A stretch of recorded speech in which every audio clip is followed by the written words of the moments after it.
myself included. Why does that keep doing it? I don't know. Okay. For so many of us, I think... Is your hair brushing up against it? Breath? It's your nose breath. It probably is.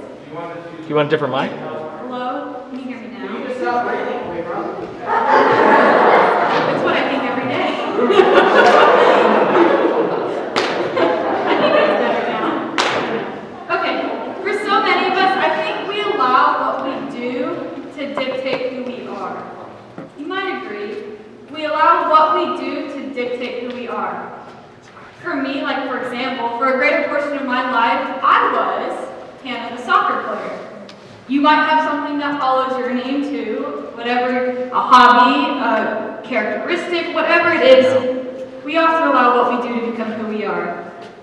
But the funny thing about when we allow ourselves to do that is that we are those things until we're not. And we will not be those things forever.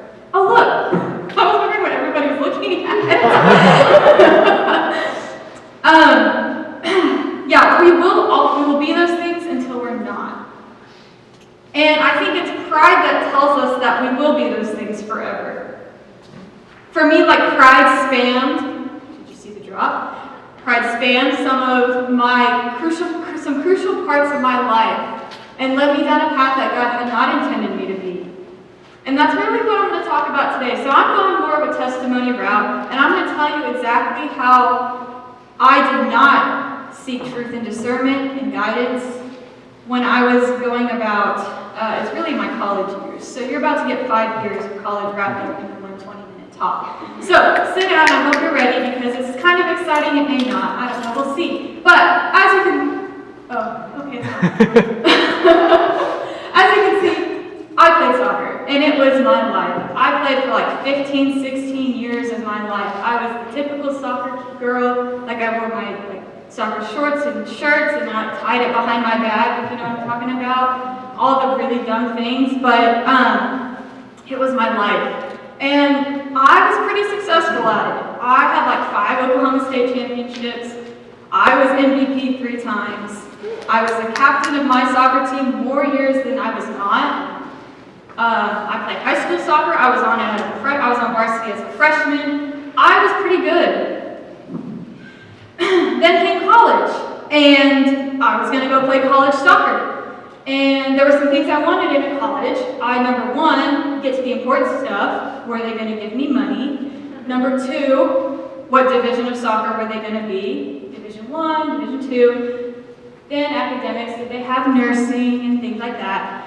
I wanted a Christian school, and I wanted to be close to home, because I'm a homebody. And long story short, I had this offer from a smaller school who was going to give me a lot of money to come play for them. But then I went on a visit to ORU here in Tulsa, and they were going to give me an opportunity to play. And it wasn't as much money as the other school, but this school was Division 1. More money, Division 1. If you know anything about me, you know which one I took. I took the Division 1.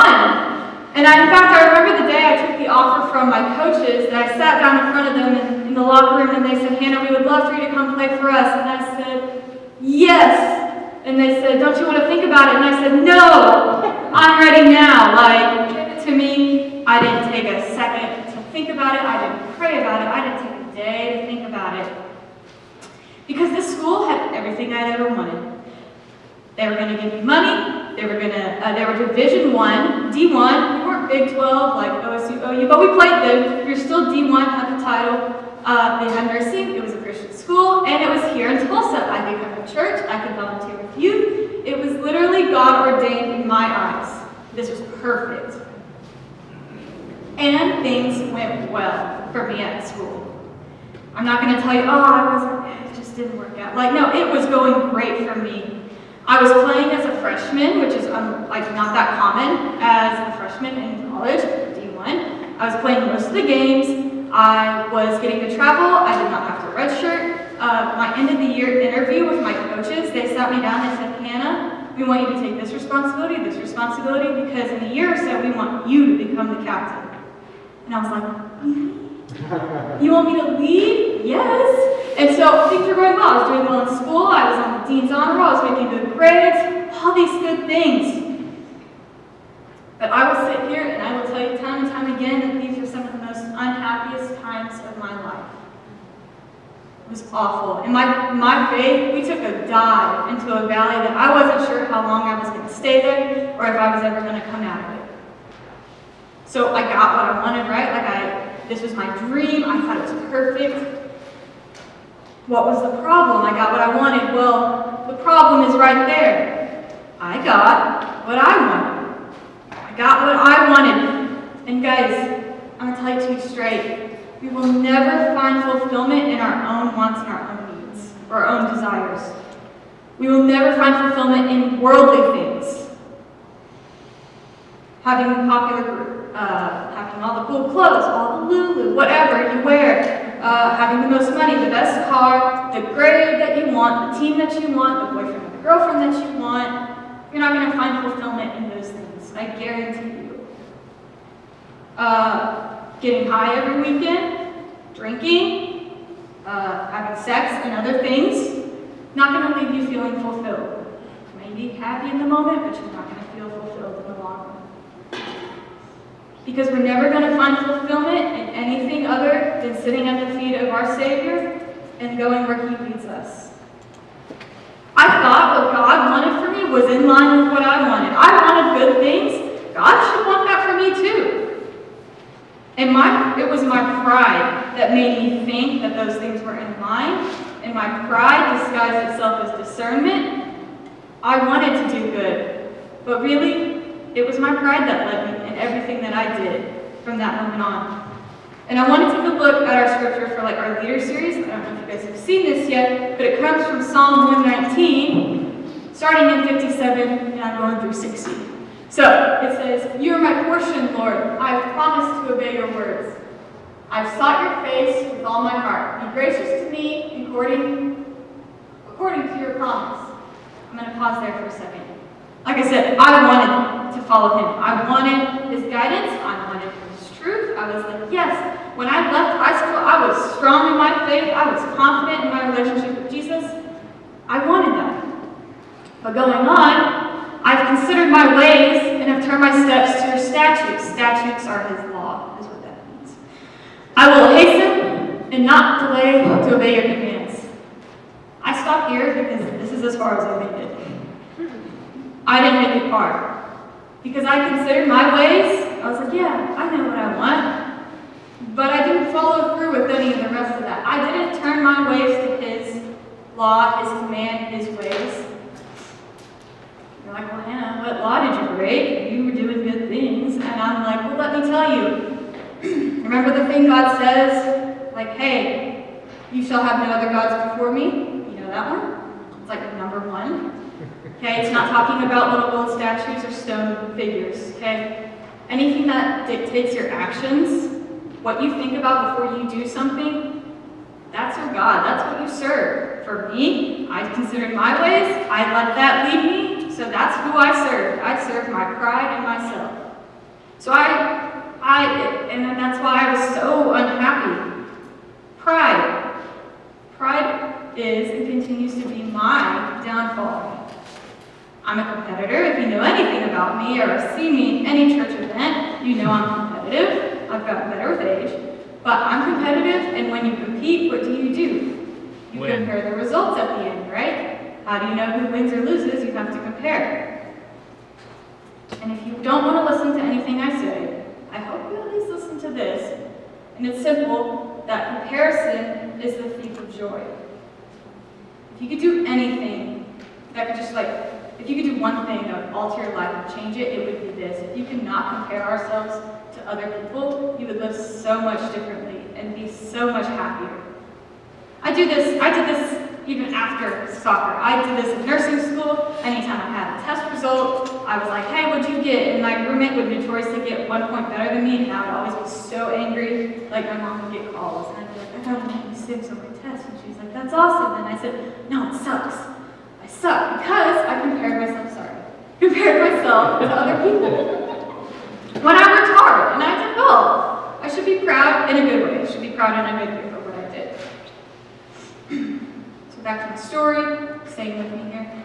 If you want to zone out, you can. But back to my story, I realized how unhappy I was, and I knew my freshman year of college something had to change. So I quit soccer. And I say that like one small sentence, first time sake, but it was one of the hardest things I've ever done in my life.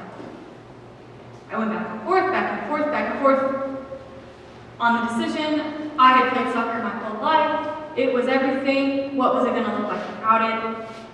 Soccer was paying for my school. Now it wasn't. What were people going to think about me? Everybody expected me to do this. I expected myself to do this. Now it's gone. I thought I was a quitter, and what was bad about it is because I was quitting on my own terms. It wasn't like I had some devastating injury that forced me, like, hey, you probably need to leave. No, I just said, no, I'm done. Like, I was a quitter. And I was terrified that I was going to regret the decision for the rest of my life. And not only did I quit soccer, I left the school. I said, this school isn't for me. Shocker. I just looked at soccer, nothing else about the school. Like, it just wasn't the right fit. So I left. And I never had a plan B. I never thought I would do anything else. So I didn't know what to do. All I knew is I wanted to go to nursing school. So I enrolled at TCC and to start there. And I will shoot things to you straight and be honest and not be around the bush, that when I left being a D1 athlete and going to a community college, my pride took a fatal hit. I thought I had nothing worth competing with. I had no pride. I was like, man, I really am a failure. I'm shooting it to you straight. That's how I felt. The competition for me was gone. But I like what C.S. Lewis says, because C.S. Lewis said, pride gets no pleasure out of having something, only out of having more of it than the next man.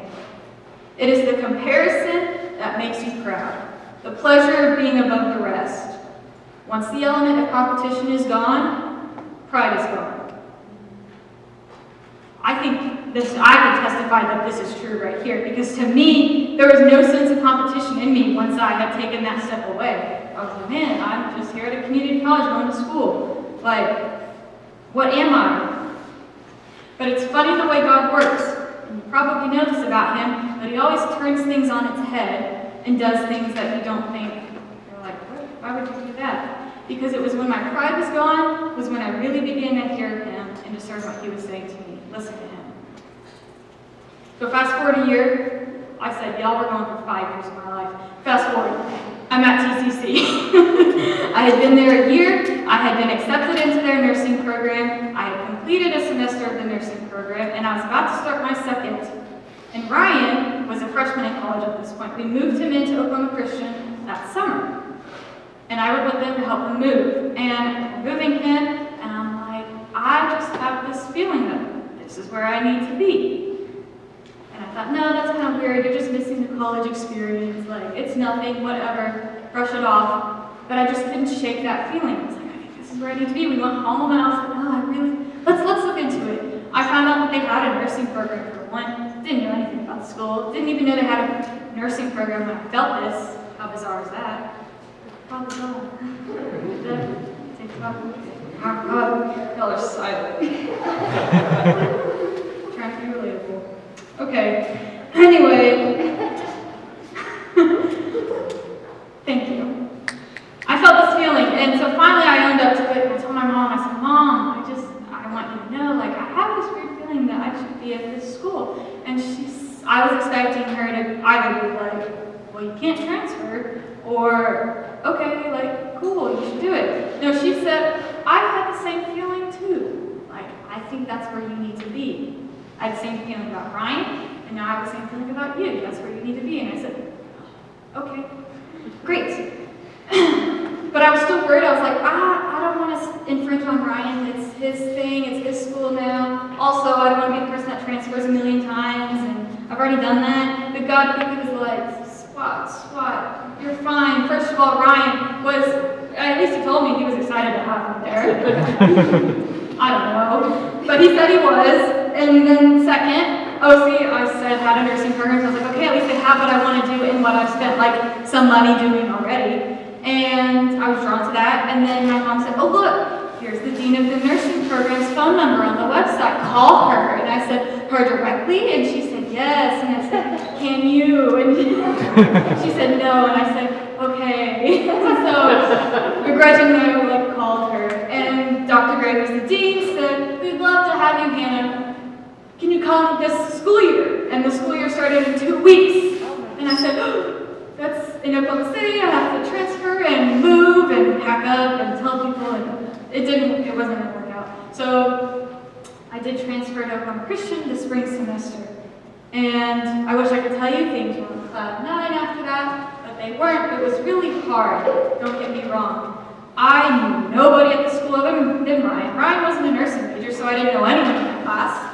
I didn't know anybody who I was going to room with. I roomed with 3 randos who didn't speak English. That's a true story. It was very awkward. I didn't know the campus. I didn't know anything about the school, the theology. It is a Christian school. I didn't know the town. It was so much unknown, but I went. And it was hard. I spent a lot of nights in my dorm that were hard and were really lonely. But it eventually got better, and I met some of the most incredible people and made the most incredible friends, influenced by some of the most amazing instructors. I learned and grew so much in my faith, learned how to defend my faith, what I believe and why I believe it. I got to serve in Honduras for 2 weeks through the school in a way I had never done so. I was chaplain of my nursing class, got to write devos and give talks every week. I was thriving genuinely now at this point.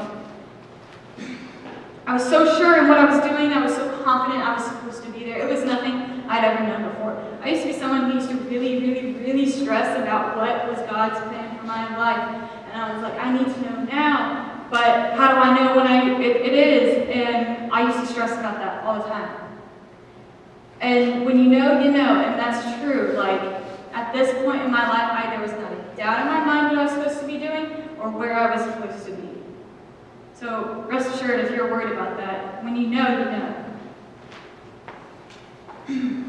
I finally felt fulfilled and I felt my purpose, and I really think God was like, if you had just listened to me before your own pride, look what you could have experienced sooner. It was sad, but it was happening to me. But I say all of this story, this long story of my college career. Why? Because our topic of our series is, how do we seek guidance and truth in our lives? And I didn't. And I was unhappy, incredibly unhappy. Coming from someone who had so much going for them, so much success, I'll tell it to you straight, I was still so unhappy. And I have 4 things to tell you on how I think we should look for that guidance and truth. First, I think we have to pause. Slow down. Take a second. Don't be like me in the locker room with my coaches that said, yes, I want to do this. And it was just wrong. Slow down. This is what I liked about the pandemic. And don't get me wrong, I see the ugly side of it. But I've loved that it has forced our lives to take a chill pill and slow down. You can really pause. See what God is saying. Try and listen. At least try. Number 2, whether you like it or not, I'll be straight with you. You have to be in the Word. If you're looking for guidance and truth in your life, how do you know how to find that if you don't know what the truth is? Truth, capital T. Okay? You have to be in the Word more than just Wednesdays and Sundays. I know our lives are busy. Trust me, I get it. It's hard. It's hard to fit it in. But you have to make time. And it's a priority. And you'll see how much your life changes if you do. 3, prayer. Also go hand in hand. Talk to God. I'm not even saying I will say, don't just be like, oh, I'll pray it in my head, and then you get sidetracked. No, audibly talk to God.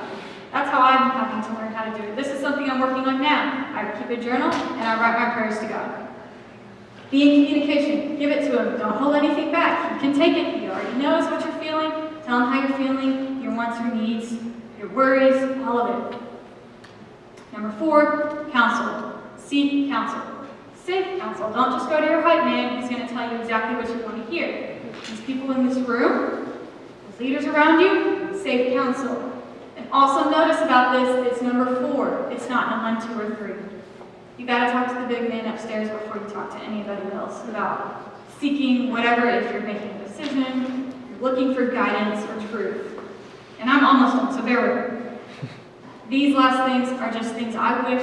I'm passionate about it, and I really had a hard time going out of high school. So for maybe some of you older students, younger students maybe too, but older students who are thinking about that stuff for future, I have some things I want to share that I wish I didn't know. Number one, don't allow what you do to dictate who you are. It's really easy to do that and label yourself and limit yourself as that. Because once I was not Hannah the soccer player, I didn't know who the heck I was. And I really struggled with that. So let what you do be what you do. Let it be your hobby, but don't make it who you are. Number two, I said it earlier, don't compare. If you could just try, and maybe it's a question in your small groups, talk about how you could try to not compare yourself to others, because it truly is the difference maker. I'm not perfect at it, I still do it, but I do try to work at that, and I find I'm a lot happier about it. Number three, don't be like me and have a mindset of, I hope God's plan is in line with mine, because that's not going to get you very far. I hope your needs and wants and desires are in line with His. And the last thing, again, this is kind of more, maybe for those of you who are thinking about the future, don't let other people's expectations or even your own expectations limit you and tell you where you ought to be. Like, there's such a stigma after if you don't go to college, after you graduate high school, then you're doing something wrong. Coming from someone who used to think that way, that was true. That's not the case. If you feel like God's leading you to go to college and graduate high school, great, that's awesome, do that. If you think that's to go to TCC and do that, that's great. If it's to not even go to college, get on at the PD or the fire department or trade school or tech school, whatever you feel like He's calling you to do that. You will be fulfilled. I promise. And if you get there and you realize it's not what you want or expected or where God wants you, then it's okay to leave. Because I used to think it wasn't. Trust me, I switched twice, or 3 times? 3 times. Math wasn't my degree. I switched 3 times, and it's okay. Okay? I would have saved myself a lot of heartache and a lot of grief if I had just known a few of these things. And I really hope you guys hear that and maybe consider it. I don't know. But it truly would have made a difference for me, okay? So, pause, be in the Word, prayer, and seek counsel when you're trying to make those tough decisions or go for guidance. So, I'm going to pray us out and we'll do a small group, okay? Please bow with me. Hey, Jesus, thank you for just bringing us together, even in these scary times, honestly. Thank you for keeping us safe and for keeping us healthy enough to be here tonight and be amongst your believers. I pray that as we leave here, that we learn to seek your guidance and your truth and yours alone, that it's not our own, that it's not our friends, not our parents, that we seek you and you alone. And that when we go about finding that truth and that guidance, that we're able to take it to heart, that we don't just rush into things, that we don't do what our friends say, that we see you, and that we have confidence in that, and that we have confidence in who you say we are, and not what we do. So be with us as we go into our small groups. I pray that we're able to be transparent and open, and that we can really work to better ourselves after this day. In your name we pray, amen.